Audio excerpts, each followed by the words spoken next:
முதல் அமைச்சருடைய ஆஃபீஸில் இருந்து ஒரு ஃபோன் கால் நம்ம நடிகர் டெல்லி பாபுக்கு வர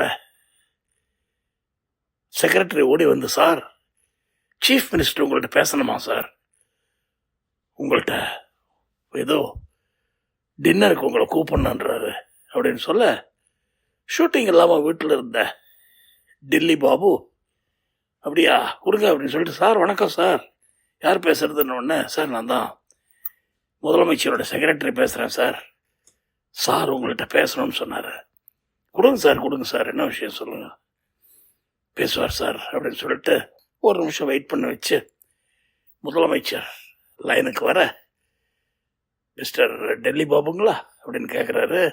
ஆமாம் சார் நான் தான் சார், டெல்லி பாபு தான் சார் பேசுகிறேன், எப்படி இருக்கீங்க சார், சார் நான் உங்களுடைய பெரிய ஃபேன், உங்களுக்கெல்லாம் பேசுகிற பாக்கியம் எனக்கு கிடைச்சதே ரொம்ப அதிர்ஷ்டம் சார் அப்படின்னு டெல்லி பாபு சொல்ல, என்னது நீங்கள் எனக்கு ஃபேனா, நான் உங்களுக்கு பெரிய ஃபேன், உங்கள் நடிப்பு பிரமாதமாக இருக்கும், பல படங்களில் நிறைய படங்கள் பார்த்துருக்கேன் உங்களுக்கு, ரொம்ப சந்தோஷம், ஏதோ ஒரு 15-20 படம் நடிச்சிட்டிங்க போல் இருக்கே.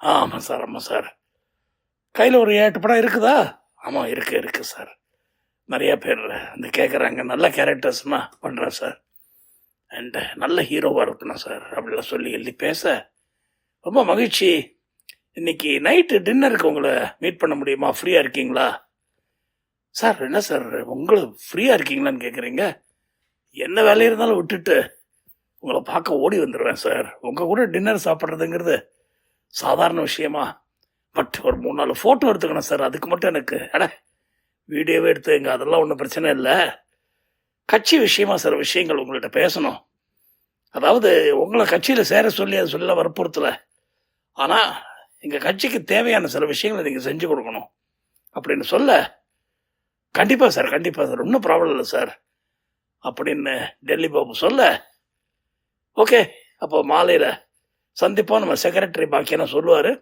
உங்களுக்கு வண்டி அனுப்புவார், நீங்கள் எங்கள் வண்டியில் தான் வரணும், ஓகேயா, ஓகே சார் நோ ப்ராப்ளம், வண்டி அனுப்பணுங்கிற அவசியம் கிடையாது, பட் இருந்தால் அதெல்லாம் பரவாயில்ல, நீங்கள் உங்கள் செக்ரட்டரி வேணால் கூப்பிட்டு வாங்க, உங்களுக்கு ஏதாவது உதவியாக இருக்கணும்னா எங்கள் வண்டி கரெக்டாக ஒரு 8 o'clock வந்துடும், அதுக்கப்புறம் நம்ம கொஞ்சம் ட்ரிங்க்ஸுங்க சாப்பிட்டுட்டு பேசிகிட்டு இருந்துட்டு டின்னர் சாப்பிட்டுட்டு நைட்டு நீங்கள் ஒரு 10-10:30 வீட்டுக்கு போயிடலாம் அப்படிங்கிற மாதிரி சொல்ல, ரொம்ப தேங்க்ஸ் சார், இந்த மாதிரி ஆப்பர்ச்சுனிட்டி எத்தனை பேருக்கு கிடைக்கும் சார் அப்படின்னு டெல்லி பாபு சொல்ல, அந்த பக்கம் முதலமைச்சருக்கு ஒரே சந்தோஷம், பரவாயில்லையே இந்தளவுக்கு மரியாதை வச்சிருக்கானே இந்த ஆளு அப்படின்னு. அப்படியாக டெல்லி பாபுக்கு ஒரு ஆச்சரியம், எதுக்காக முதலமைச்சர் நம்மளை கூப்பிடுறாரு, எதை பற்றி பேச போகிறாரு, கட்சியில் சேரணும்னுலாம் சொல்லலை, ஆனால் கட்சிக்கு சில விஷயங்கள் பண்ணணுன்றாரு, ஆனால் இப்படி தான் பேசி முள்ள கட்சியில் சேருன்னு சொல்லுவாரா, அப்போ என்ன சொல்கிறாரு, என்னென்ன எப்படி முடிவெடுக்கிறது நம்ம கையில் தானே இருக்கு அப்படின்னு இவர் நினைக்க, அப்படியே டைம் போகுது வைக்கிது, அவர் பாட்டுக்கு தூங்குறாரு, ரெஸ்ட் எடுக்கிறாரு, நல்லா சாப்பிட்றாரு நம்ம நடிகர் டெல்லி பாபு. அண்ட் கரெக்டாக 8 மணிக்கு வண்டி வந்துடும் சொன்னதுனால, 8 மணிக்கு அங்கே இருக்கணும்னு சொன்னதுனால ஒரு 7:30 மணிக்கெல்லாம் வண்டி வந்துடும்னுட்டு ஒரு 7-7:15 சும்மா ஜம்முன்னு ஹேண்ட்ஸம் மேன் நடிகன், ஒரு 10-15 படங்களில் நடித்து நல்ல பிரபலமாக இருக்கிற ஆள், ஜோரா ஒரு கஷ்டப்பட்ட ஃபேமிலியிலேருந்து முன்னுக்கு வந்தவன், அண்ட் அவனுக்கு சின்ன வயசுலேருந்தே இந்த ஃபாரின் பர்ஃப்யூம் எல்லாம் ரொம்ப பிடிக்கும், ஆனால் அப்போ வசதி ஒன்றும் கிடையாது, ரொம்ப ஒரு லோயர் மிடில் கிளாஸ் ஃபேமிலி தான், கஷ்டப்பட்டு அப்பா சம்பாதிக்கிறதுல 2-3 பேர் சாப்பிட்ணும், ஸோ அதனால் இவன் எப்படியாவது வாழ்க்கையில் முன்னுக்கு வரணும், நம்ம எதில் முன்னுக்கு வரலாம், எப்படி முன்னுக்கு வரலான்ட்டு படித்து ஓஹோன்னு வந்து என்ன பண்ணலான்னு யோசிக்கிறான். அதே நேரத்தில் வேறு எந்த ஃபீல்டில் போனால் நிறைய பணம் கிடைக்கும், அதே நேரத்தில் ஸ்கூலில் நிறைய ப்ரைஸ் எல்லாம் வாங்குகிறான், இந்த பேச்சு போட்டி அந்த போட்டி இந்த போட்டி, வருஷத்துக்கு 1 தடவை 2 தடவை நாடகங்கள் நடக்கும், அந்த நாடகத்திலலாம் பார்ட்டிசிபேட் பண்ணுறான், அதனால் அவனுக்கு அந்த கலைகள் மேலே ஒரு ஆசை வருது, ஸ்டேஜ் ஃபேரில் ஒன்றும் இல்லை, ஸோ ஒரு 18-19 வயசில் சினிமா ஃபீல்டில் போனோம்னு பாதி படிக்கிற போதே ட்ரை பண்ணி முயற்சியெல்லாம் பண்ணுற போது ஒரு பிரேக் கிடச்சி ஒரு படத்தில் ஹீரோ ரோல் கிடைக்க, அந்த படமும் ஓட அவ்வளவுதான். அப்புறம் திரும்பி பார்க்க வேண்டிய வேலையே இல்லையே. கட கட கட கடன்னு படங்கள் புக்காக வைக்க போக ரொம்ப கஷ்டப்பட்டு ரொம்ப ஒரு சாதாரண நிலைமையில் இருந்தவனுக்கு இப்போது மனசில் ஒரு தெம்பு, தைரியம், தன்னை விட்டால் கிடையாதுங்கிற எண்ணம் இதெல்லாம் அப்படியே வளர ஆரம்பிச்சிருச்சு டக்கு டக்குன்னு. அதுவும் இப்போல்லாம் முதலமைச்சரே கூப்பிட்டு பேசி டின்னருக்கெல்லாம் கூப்பிட்றாருன்னா எந்த அளவுக்கு நம்ம வளர்ந்துருக்கோம்னு நினச்சி பார்க்குற போது ஒரே சந்தோஷம். சின்ன வயசில் அவனுக்கு அப்படியே மற்றவங்கெல்லாம் இந்த பர்ஃப்யூம் எல்லாம் போட்டுக்கிட்டு வரவங்கெல்லாம் கிட்ட போய் நின்றுக்கிட்டு மூச்சை இழுத்து இழுத்து விடுவான். ஆகா, இந்த மாதிரி பர்ஃப்யூம்லாம் நம்ம என்னைக்கிடா போட போகிறோம் வாழ்க்கையிலன்னு. இப்போ அவனுக்கு பர்ஃப்யூம் எல்லாம் தண்ணி பட்ட பாடு. அதாவது அவனை எடுத்து சொன்னான்னு ஒரு 1/2 பாட்டில் காலியாகிற மாதிரி மேலே அடிச்சுமா, ஒரே சந்தோஷம். அந்த மாதிரி ஒருத்தனுக்கு கரெக்டாக சார் வண்டி வந்துருச்சு சார் அப்படின்னு 7:40 சொல்ல உடனே ஓகே நீயும் ஏறி உட்காந்துக்கிய, பட் உள்ள வந்து தொந்தரவு பண்ணுறோன்னு நினைக்காத, அப்படியே வெயிட் பண்ண வெளியில் அப்படின்னு சார். No problem sir. என்ன சார் நான் என்னைக்கு சார் உங்களுக்கு தொந்தரவு பண்ணியிருக்கேன்னு செக்ரட்டரி சொல்ல அந்த டிரைவர் யூனிஃபார்ம்லாம் போட்டுக்கிட்டு ஒரு நல்ல அருமையான ஃபாரின் காரில் வந்து கார் நிற்க இவர் ஜம்முன்னு செக்ரட்டரி முன்னாடி போக பின்னாடி நம்ம இவர் உட்கார, யார் நடிகர் டெல்லி பாபு. அண்ட் எப்போவுமே இன்ஸ்ட்ரக்ஷன் அவருக்கு செக்ரட்டரிக்கு கையில் எப்போ 2 பர்ஃப்யூம் பாட்டில் இருக்கணும்னு. அதாவது அவன் எப்போவும் காலையில் ஒரு தடவை பல் தேய்ப்பான், சாயங்காலம் ஒரு தடவை பல் தேய்ப்பான். அண்ட் மவுத் வாஷ் வச்சு வாயை கொப்பளிப்பான் நல்லா, ஏன்னா வாயிலிருந்து எந்த விதமான துர்நாற்றமும் வந்துடக்கூடாதுன்னு. அதே மாதிரி பாடியிலேருந்து எந்த விதமான ஸ்மெல்லும் வரக்கூடாதுன்னு பர்ஃப்யூமும் அவனுக்கு தேவை. அந்த மாதிரி ஒரு முன்னுக்கு வந்ததுலேருந்து ஒரு டிசிப்ளின். ஏன்னா சின்ன வயசில் அவனுக்கு இருக்கலாம் ஏங்கினவன், ஆசைப்பட்ட வச்சவன், அதெல்லாம் இல்லாமல் கஷ்டப்பட்டவன், வெறும் உமிக்கரியில் தான் பல்ல தேய்ச்சி அதெல்லாம் இருந்ததுனால இப்போ அவனுக்கு ரொம்ப சந்தோஷம். ப்ரஷ் வாங்க தகுதி இருக்குது, நல்ல பேஸ்ட் வாங்க தகுதி இருக்குது, டங் கிளீனர் இருக்குது, அது இருக்குது, இது இருக்குது. பல்ல க்ளீனாக வச்சுக்கிறதுக்கு ஒரு 20 நாள் 20 நாள் இருக்கிற டென்டிஸ்ட்டை போயிட்டு வரான். அண்டு ஹெட்டு ஃபுட்டு நல்லா க்ளீனாக இருக்கணும்னு ஸ்கின் கேர் பண்ணிக்கிறான். அதை பண்ணுறானோ நடிப்பு தொழிலில் இருக்கிறதுனால டெய்லி ஒரு 1 hour எக்ஸசைஸ் காலையில் பண்ணுவான், சாயங்காலம் பண்ணுவான். அந்த மாதிரி பாடியை ஃபிட்டாக வச்சுக்கிறான், எல்லாம் பண்ணுறான். பர்ஃப்யூம் மேலே ஒரு தனி மோகம். ஸோ இப்போ வண்டி வருது, சல்யூட் அடிக்கிறார் அந்த டிரைவரு. ஒரு மிடில் ஏஜ்டு பர்சன், ஒரு 32-35 வயசு இருக்கும். அண்டு கதவை திறந்து விடுறாரு, ஏறிக்கிறான். செக்ரட்டரியும் முன்னாடி ஏறிக்கிறாரு. வண்டி எப்படியே மூவ் ஆக ஆரம்பிக்குது. போயிடுச்சு ஒரு இப்படியே ஒரு 1/2 மைல் 3/4 மைல் போல் இருக்கும். வண்டிக்குள்ளே ஒரு மாதிரி ஒரு ஸ்மெல் வருது. அதாவது வேர்வை கலந்த ஒரு நாற்றம். ப்ளஸ் இந்த ட்ரெஸ்ஸெல்லாம் சரியாக துவைச்சி போயிட்டு அதை சரியாக காயாமல் இருந்தாக்க ஒரு மாதிரி ஒரு புளிச்ச நாற்றம் வரும். அந்த மாதிரி ஒரு நாற்றம். அதுவும் ஏசி ஃபுல்லாக ஓடுறதுல கப்பு கப்புன்னு வரும்போது இவனுக்கு இப்படி இது பண்ணியோ, செக்ரட்டரி என்னையா ஒரு மாதிரி வாசனை வருது, சட்டையெல்லாம் ஒழுங்காக துவைச்சியா, நீ உனக்கு போட்டுட்டியா அப்படின்னு கேட்க, சார் என்ன சார் உங்களை பற்றி எனக்கு தெரியாதா அப்படின்னு சொல்ல, எப்படின்னொடனே அப்படியே கண்ணை காட்டுறான், டிரைவர் தான் அப்படின்னுட்டு. அந்த கண்ணாடி வழியாக அந்த டிரைவரும் பார்க்க அவனுக்கு, சார் ஒய்ஃப் தான் சார் யூனிஃபார்ம்லாம் துவைச்சி வச்சாங்க, என்னன்னு தெரியல சார், சாரி சார் ஏதாவது வாசனை வந்தால் தப்பாக நினைக்காதீங்க அப்படின்னு சொல்ல, இன்னும் ஒரு 1/2 மணி நேரம் டிரைவில் போகணும். ரொம்ப ஒரு மாதிரி வாசனை மூக்க துளைக்க, என்ன இழவையாது இப்படி ஒரு வாசனையாக இருக்குது, சே இதை போய் வாசனை சொல்கிறது நாத்தம் அப்படின்னு சொல்லி டக்குனு செக்ரட்டரிட்டே இந்த பர்ஃப்யூம் கொடு அப்படின்னு கேட்டு இந்த பர்ஃப்யூமை வாங்கி காருக்குள்ளே அப்படி அடித்து அந்த ஆளுடைய ட்ரெஸ்ஸு மேலாம் சர்ன்னு 4 தடவை அடிக்க கிட்டத்தட்ட 3/4 பாட்டில் காலியாகிற அளவுக்கு அடிச்சிடுறாரு. போகிற ஆள், sir sir sir sir perfume அடிக்காதீங்க சார், பர்ஃப்யூம் அடிக்காதீங்க சார் ப்ளீஸ், எனக்கு அலர்ஜி சார், எனக்கு அலர்ஜி சார் அப்படின்னு கத்துறாரியோ. என்ன அலர்ஜி? நாத்தத்தில் மூக்கு மயிரே பொசிக்கிடும் போல் இருக்கு, உயிரே போயிடும் போல் இருக்கு, இப்படி ஒரு நாத்தமான ஒரு ட்ரெஸ்ஸை போட்டு வந்திருக்கீங்க, நான் முதலமைச்சர்கிட்டே கம்ப்ளைண்ட் பண்ண போகிறேன் உன்னை பற்றி, சார் சார் சார் வேலை எடுத்து தூக்கிடுவாங்க சார் ப்ளீஸ் மன்னிச்சுங்க சார் அப்படிலாம் சொல்லி இது பண்ணி மயங்கி விடுற மாதிரி ஆகி நடு ரோட்டில் ஒரு ஓரமாக இடித்து வண்டி நின்றுடுது. அந்த ஆள் டிரைவர் மயக்கம் போட்டுறாரு. அவ்வளவுதான். உடனே ஒரு கூட்டம் வருது, அது வருது, அது வருது, உள்ள ஒரு நடிகன், அது இது பயங்கரமாக கூட்டம் ஆகிடுது. அவன் பர்ஃப்யூம் அடிக்காதீங்க சார், அலர்ஜி, எனக்கு அலர்ஜின்னு சொல்லி அவன் அடித்தது எவ்வளோ பெரிய தப்புன்னு இப்போது நம்ம டெல்லி பாபுக்கு தெரியுது. செக்ரட்டரி பதறி போய் அவருக்கு கையில் பயங்கர அடி, கையை அப்படியே பிடிச்சிக்கிட்டு, ஐயோ ஃப்ராக்சர் ஆகிடுச்சு போட்டுருக்கு சார், ஃப்ராக்சர் ஆகிடுச்சு. நல்ல காலம் டெல்லி பாபுக்கு அடிக்கடி ஒன்றும் இல்லை. உடனடியாக அங்கே முதலமைச்சருக்கு இன்ஃபர்மேஷன் போக உடனே இவருக்கு வேணுங்கிற ஹெல்ப் எல்லாம் பண்ணுங்க, அதை பண்ணுங்க, இதை பண்ணுங்கன்னு சொல்லி இந்த டின்னர் ப்ரோக்ராமும் கேன்சல் ஆகுது. ஸோ நம்ம டெல்லி பாபுக்கு அடி ஒன்றும் படலை.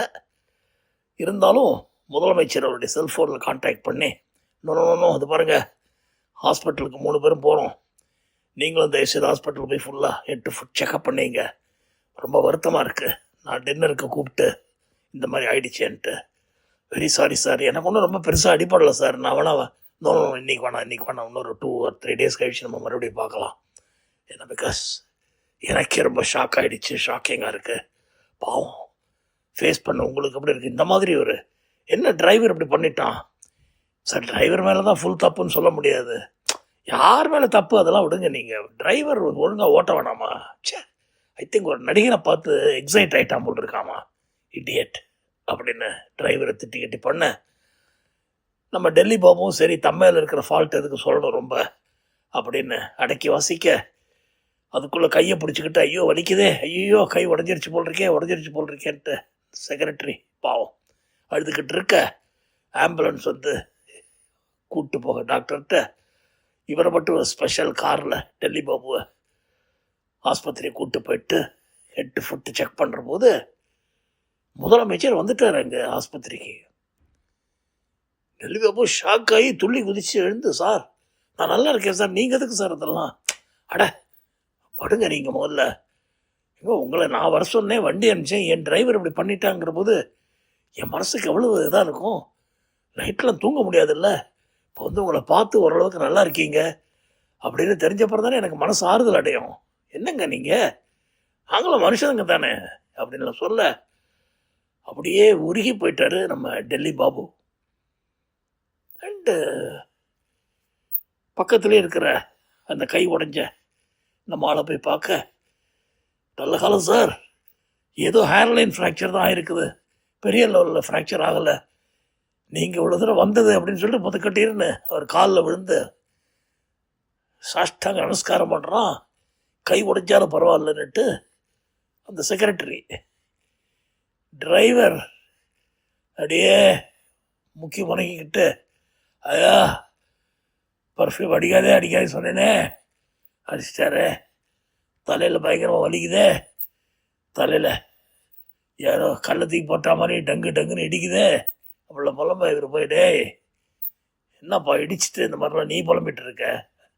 ஐயா ஒரே வாசனை என் மேலே பாருங்க, பர்ஃப்யூமை மூச்சுக்கெல்லாம் அடிச்சிட்டாரு அவ்வளோ சொல்ல, சுமாரியா அப்படின்னு சொல்லிட்டு, அப்போ அந்த டாக்டர்கிட்ட ஸ்பெஷல் பர்மிஷன் வாங்கி, சார் என் பர்சனல் டாக்டர் என் டிரைவரை பார்த்துப்பாரு அப்படின்னு சொல்ல, அப்படியா சரிங்க, நாங்கள் எங்கள் வீட்டுக்கே கூப்பிட்டு போயிடுறோம் இவனை அப்படின்னு சொல்லி அவனை தனியாக ஒரு காரில் போட்டு வீட்டுக்கு கூப்பிட்டு போயிடுறாரு. அங்கே போயிட்டு அவனுடைய அவுட் ஹவுஸில் அவன் படுத்துக்கிட்டு கிடக்கான். அவன் குடும்பம் எல்லாம், என்னங்க எப்படி இருக்கீங்க என்ன ஏதுன்னு கேட்க, பரவாயில்லப்பா எல்லாம் ஓகேப்பா பரவாயில்ல அப்படின்னு சொல்லிட்டு, அடுத்த நாள் காலையில் முதலமைச்சர் அப்படியே தோட்டத்தில் வாக் பண்ணுற போது, அவுட் ஹவுஸ் எட்டி பார்க்குற போது, சார் ஐயா வாங்க ஐயா, இந்த ஏழையோட குடிசைக்கு வந்துட்டீங்களே, நான் தானே கொடுத்தேன் அந்த குடிசையை உனக்கு அப்படின்னு சொல்லிட்டு, நல்லா நடிக்கிறியே நீ, சினிமாலாம் நடித்து பெரிய வில்லன் ஆகிடுவ போட்டிருக்கேடா, கொடுக்குற காசுக்கு மேலே கூற, அதாவது ஏதாவது ஒரு சின்ன காரணத்தை வச்சு ஒரு சின்ன ஆக்சிடெண்ட்டை பண்ணுன்னு சொன்னேன், நீ என்னடான்னா நல்லபடியாக அந்த பர்ஃப்யூம் அடித்த உடனே ஆக்சிடெண்ட்டை பண்ணி அந்த ஆளை நம்ம வலையில் விழ வச்சுட்ட. இப்போ பார், அவர் நம்ம கட்சியில் சேர்ந்துட்டாரு, நமக்கு நிச்சயமாக வெற்றி தான் அப்படின்னு சொல்ல, அந்த ஆள் எனக்கு கூடங்க ஒன்றும் ரொம்ப அடியெல்லாம் படலைங்க, நீங்கள் சொன்னீங்களே அதுக்காக வேண்டி கொஞ்சம் நடிக்க ட்ரை பண்ணையா, பெரிய லெவலுக்கு போய்ட்டு நடிப்பில் நீ, நம்ம தம்பிகிட்ட சொல்லி வைக்கிறேன், அடுத்த படத்தில் உனக்கு ஒரு நல்ல கேரக்டர் கொடுக்க சொல்லின்னு சொல்ல, எல்லாம் உங்கள் தயவு ஆண்டவனே நீங்கள் தான் அப்படின்னு சொல்ல, ஆண்டவனேன்னு சொல்லாதரா, ஆண்டவரே ஆள போறவரேன்னு சொல்லிட்டா அப்படின்னு சொல்ல, உடனே முதலமைச்சரை பார்க்க வந்துட்டாருன்னா அடுத்த நாளைக்கு யூடியூப்பில், நியூஸ் பேப்பரில், அதில் இதில் எல்லாம் நடிகர் டெல்லி பாபு மயிரழியில் உயிர் தப்பினார் அப்படின்னு போட்டு இந்த செக்ரட்டரிக்கு பாவம் கிட்டத்தட்ட கையில் ஒரு 3-4 ஃப்ராக்சர் ஆகிருக்கு. அதெல்லாம் சொல்லாமல் இவனுக்கு இம்பார்ட்டன்ஸ் கொடுத்து எல்லாம் கொடுத்து என்ன, பிகாஸ் நல்லா வளர்ந்து வர நடிகர், நிறையா ரசிகர்கள் இருக்காங்க. இந்த ஆள் அந்த கட்சியில் போய் வளைச்சி போட்டாக்க நிச்சயமாக தொகுதிக்கு ஒரு 10,000 ஓட்டு ஷூராக கிடைக்குங்கிற நம்பிக்கை தான். அதனால தான் முதலமைச்சர் அவங்கள ஆளெல்லாம் சொல்லி, சார் எப்படியாவது இந்த ஆளை வளைச்சி உள்ளே போடுற வழியை பாருங்கன்னு சொல்ல தான், சரி கூப்பிட்டு பேசி பார்ப்போம், கட்சி பணிக்காக சிலதெல்லாம் ஹெல்ப் பண்ணணுன்னு கேட்டுட்டு முல்லா ஆள் எப்படி என்னன்னு பார்த்து நம்ம உள்ளே வளைச்சி போட வழியை பார்க்கலாமாங்கிற போது, இப்போது வசமாக இந்த ஆக்சிடெண்ட்டில் தெரிஞ்சு போச்சு. இந்த டிரைவர் வேறு பர்ஃப்யூம்னு சொல்ல முல்லா விசாரிக்க சொன்னால், இந்த மாதிரி ஏதோ வாசனை வருதுன்னு பர்ஃப்யூமை ஃபுல்லாக அடிச்சிட்டாரு, மூக்கெல்லாம் அடிச்சிருச்சு, எனக்கு மயக்கம் வந்துருச்சுன்னு அவன் சொல்ல, அதுக்கப்புறமா முல்லா பேச்சுவார்த்தை 2-3 நாளைக்கு அப்புறமா முதலமைச்சர் எப்படி இருக்கீங்க அப்படிலாம் கேட்டு பண்ணி, வாங்க நீங்கள் கட்டாயமாக நீங்கள் உங்கள் வண்டியிலே வந்துடுங்க, ஏன்னா அது ஆனப்புறம் எனக்கு ரொம்ப வருத்தமாக இருக்குன்னு சொல்லி அவர் வரத்துக்கு முன்னாடி அவர் கூட இருக்கிறவங்கெல்லாம், சார் நீங்கள் மட்டுக்கு அன்பாக பேசி விட்டுறாதீங்க சார், இந்த ஆளை வளைச்சி போட்டால் ஒரு தொகுதியிலையும் 10,000 ஓட்டு எக்ஸ்ட்ரா நிச்சயமாக கிடைக்கும் நமக்கு, அதனால ஜெயிக்கிறதுக்கு நிறைய பாசிபிலிட்டிஸ் இருக்குது. இப்போ இந்த ஆள் வசமாக வேறு மாட்டிக்கினா பர்ஃப்யூம் ஏதோ அடிச்சு இதை பண்ணதுனால தான் அந்த ஆளை ஆக்சிடென்ட் பண்ணுறேன்னு டிரைவருக்காரன் அழறான். அதனால் நைஸாக இந்த ஆளை பிடிச்சி, இந்த மாதிரிப்பா பெரிய கேஸ் ஆகிடும், கொலை கேஸ் மாதிரியே போயிடும், நல்ல கெரியரில் இருக்கிறவங்க உள்ளே பிடிச்சி போட்டாங்கன்னா என்ன பண்ண முடியும், அதுவும் சிபிஐக்கு போயிடுச்சுன்னா எதிர்கட்சிக்காரங்க ஏற்கனவே துடிச்சிக்கிட்டு இருக்காங்க, இந்த கேஸ் எப்படியாவது சிபிஐக்கு மாற்றணும், அதை பொண்ணை இதை பண்ணும், இதில் ஏதோ மர்மம் இருக்குது, யார் அந்த சார், எப்படி ஆச்சு இந்த ஆக்சிடெண்ட், எப்படி அந்த இடத்துல மோதிச்சு, அது இதுன்னு என்னென்னவோ கேள்வி கேட்குறானுங்க. அதுவும் சிபிஐயில் போச்சுன்னு அவன் தெரியும், நமக்கு அவங்களுக்கு இருக்கிற போட்டி பொறாமை அது இது இந்த இதில் எப்படியாவது இந்த ஆட்சியை கவுக்கணும்னு பார்த்துட்டு இருக்காங்க அவங்க. அதனால் பழியை தூக்கி உண்மையிலையும் எங்கள் மேலேயும் போடுறதுக்கு துடிப்பாங்க, இல்லைன்னா ஒன்றை பிடிச்சி வளைச்சி அவங்க சைடில் எடுத்துக்க ட்ரை பண்ணுவாங்க. அரசியல் இதெல்லாம் ரொம்ப சகஜம், அதனால் பாதுகாப்பு வேணும்னா நம்ம கட்சியில் நீ இருக்கணும்னு சொல்ல, என்ன சார் அப்படி கேட்டீங்க, நீங்கள் கேட்காட்ட கூட நான் உங்கள் கட்சி தான் இது வரைக்கும் ஒரு தடவை ஓட்டு போட்ட போது நம்ம கட்சிக்கு தான் பச்சைக்குன்னு குத்திருக்கேன் நான் சொல்ல, வெரி குட், ஒண்டர்ஃபுல். அதனால் கல்ச்சுரல் மினிஸ்டராக போஸ்ட் நிச்சயம் நம்ம வின் பண்ணாக்க டெஃபினட்டாக வந்துட்டீங்கன்னா வின் பண்ணி கல்ச்சுரல் மினிஸ்டராக ஒரு 5 வருஷம் சந்தோஷமாக இருங்க. அதுக்கப்புறம் அடுத்த பொசிஷன் ஃபைனான்ஸ் மினிஸ்டர் வரைக்கும் வந்துடலாம் அடுத்த எலெக்ஷனில் ஜெயிச்சுட்டு அப்படிலாம் சொல்ல, தலை சுற்றுது. ஆஹா, இன்னும் ஒரு 50-60 படம் நடிச்சுட்டு நம்ம சந்தோஷமாக வாழ்க்கையில் சீஃப் மினிஸ்டர் லெவலுக்கு போயிடலாம் போல் இருக்கே, வயசு வேறு கம்மியாக தான் இருக்குது அப்படின்னு யோசித்து பார்க்குற போது, இப்போ எல்லா சீஃப் மினிஸ்டர்ஸும் 70, 75, 60, 65 இருக்காங்க. நம்ம வந்தோம்னாக்க ஆஹா, இன்னொரு 15-20 வருஷத்தில் சீஃப் மினிஸ்டர் கனவெல்லாம் கலராக நம்ம டெல்லி பாபுக்கு வர சந்தோஷமாக அப்படியே, சார் உங்கள் கையை நான் தொடலாமான்னு சொல்லி கை கொடுத்து, நிச்சயமாக சார் கட்சிக்காக உழைப்பேன்னு சொல்ல, கூட இருக்கிறவங்கெல்லாம் படபடன்னு கைதட்டி பெரிய விழா ஒன்று ஏற்பாடு பண்ணி, நம்ம கட்சியில் இணைந்தார் டெல்லி பாபு அப்படின்னு சொல்லி ஒரே மக்களும், டெல்லி பாபுக்கு என்னடா அது இவ்வளோ நல்லவங்க உள்ள நம்ம சேர்த்துக்கிட்டாங்கன்னு சொல்லி அவன் நினைக்க, அவங்க ஆஹா, கடவுள் இல்லைனாலும் இயற்கையை நமக்கு ஹெல்ப் பண்ணி இந்த ஆக்சிடெண்ட்டை நடத்தி சந்தோஷமாக அந்த ஆளை இங்கே கொண்டு வந்துடுச்சு அப்படின்னு இவங்க நினைக்க, அவன் போட்ட கணக்கு இவன் போட்ட கணக்கு, விருந்து மருந்து கதை முற்றும். அடுத்த கதையில் சந்திப்போம். உங்கள் அட்லாண்டா கணேஷ்.